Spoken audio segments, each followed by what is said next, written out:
There's a gun on the deck of a U.S. Navy warship. It has been there since 1980. Not once in 45 years has a single human being pulled its trigger. The Phalanx CWS, a 20mm Gatling gun the size of a small car, detects an incoming missile, locks on, calculates the intercept, and fires. All of it, start to finish without asking. The gun doesn't wait for permission.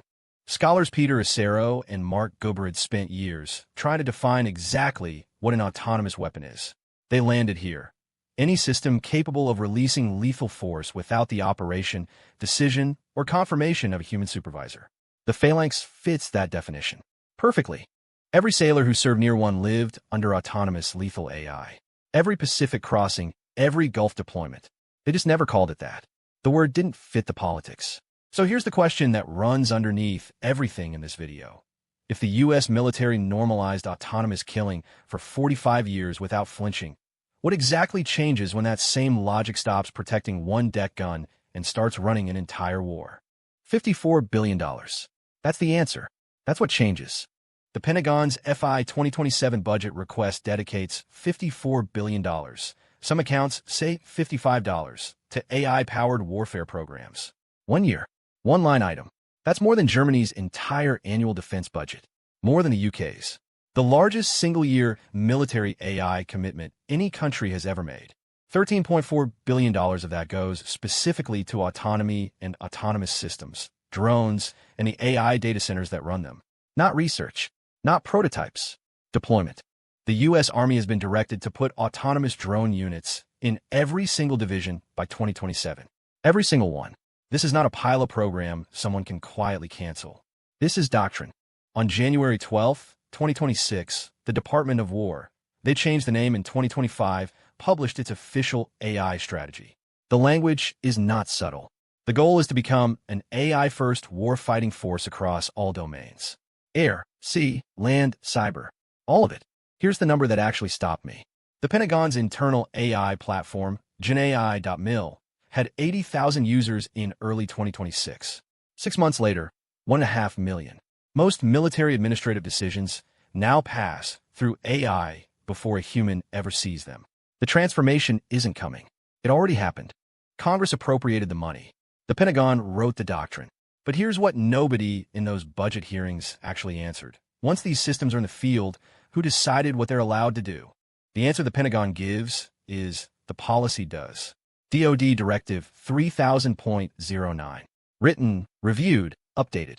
It requires appropriate levels of human judgment before lethal action. Sounds airtight. And if you stop reading there, you believe it.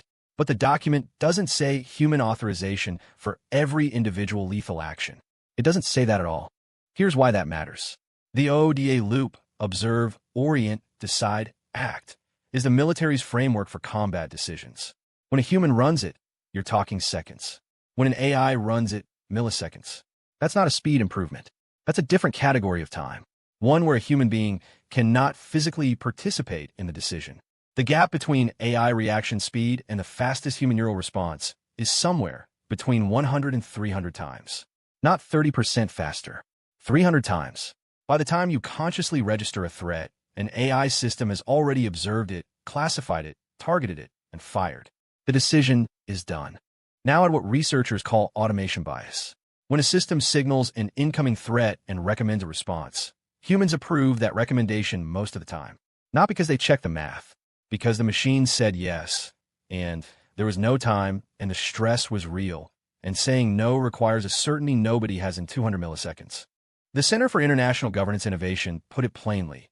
Even human-in-the-loop systems can fuel military escalation because of automation bias. The human doesn't disappear from the chain. They just become a rubber stamp on something that was already decided. And this is where Directive 3000.09 does something very specific. Appropriate levels of human judgment, not human authorization for every lethal action. That distinction matters, especially in fast-moving threat environments, which is just modern warfare. The loophole isn't an oversight. It's the policy. And one company tried to stop exactly that. They didn't make it past the contract. Anthropic wasn't just another AI lab. The entire reason it exists, the founding story, the pitch to investors, the public identity, was safety, not as a feature. That's the point. They built their brand around one premise. AI that doesn't kill you. So when they signed a contract with the Pentagon, they wrote something into it. A hard prohibition.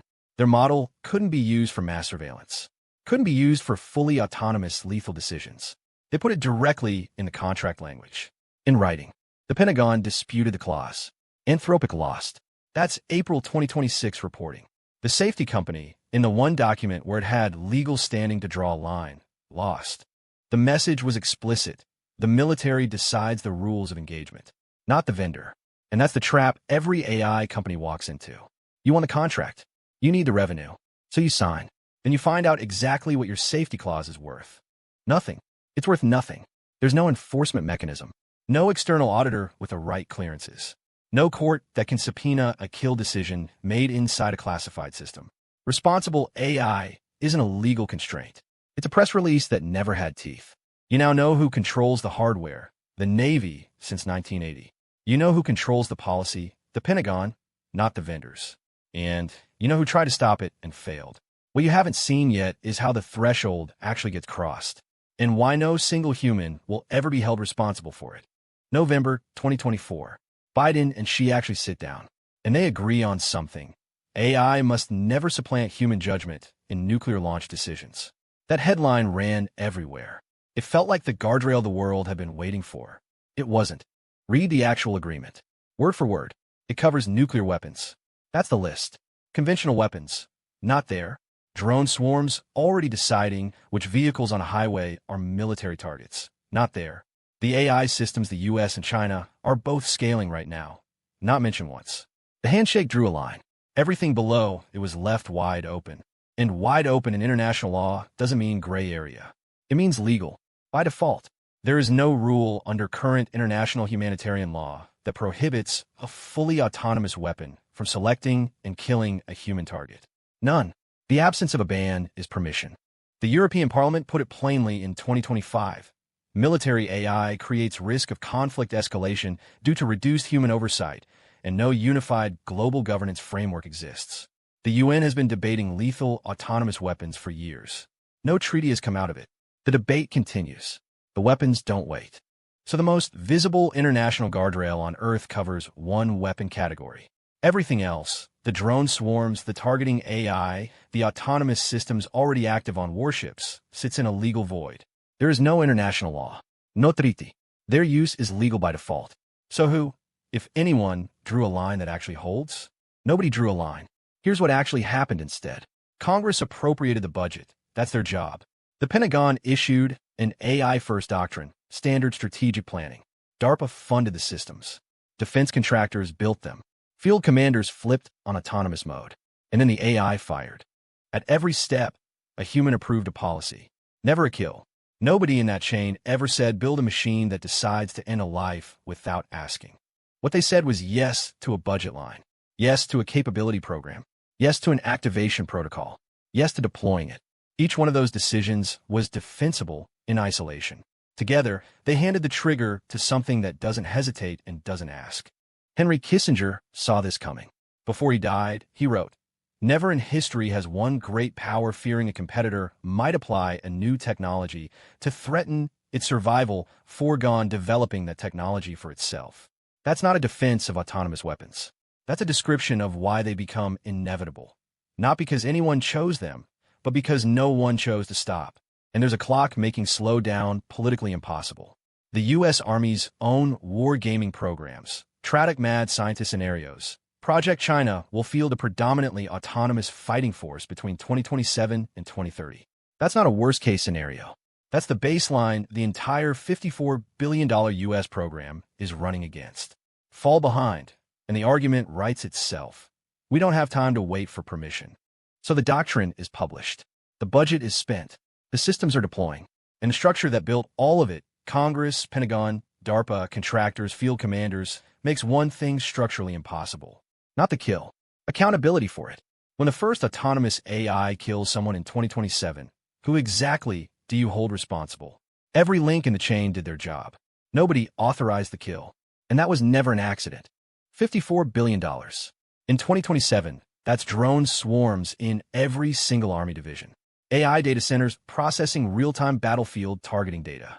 engagement decisions measured in milliseconds, a time frame in which human authorization is physically impossible. And the clock runs both ways. The Army's own war gaming programs, Tradic mad scientists, have been projecting it for years. China fields a predominantly autonomous fighting force between 2027 and 2030. Not worst case, the baseline, the number every procurement officer in the Pentagon has memorized. Harvard's Belfer Center researchers will tell you full autonomy in complex battlefield conditions is harder than the contractors claim. The systems are overhyped, not ready, but the doctrine is already published. The money is already spent. The units are already in the field. So when the first autonomous AI engages a target in 2027, it doesn't make a decision.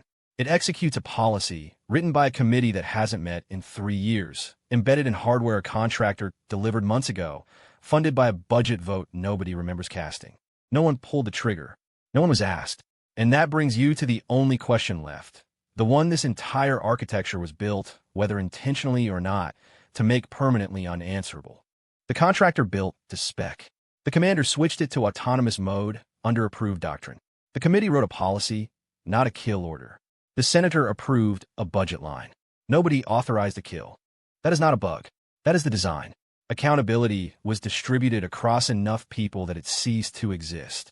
0 binding international treaties govern lethal autonomous weapons as of mid-2026.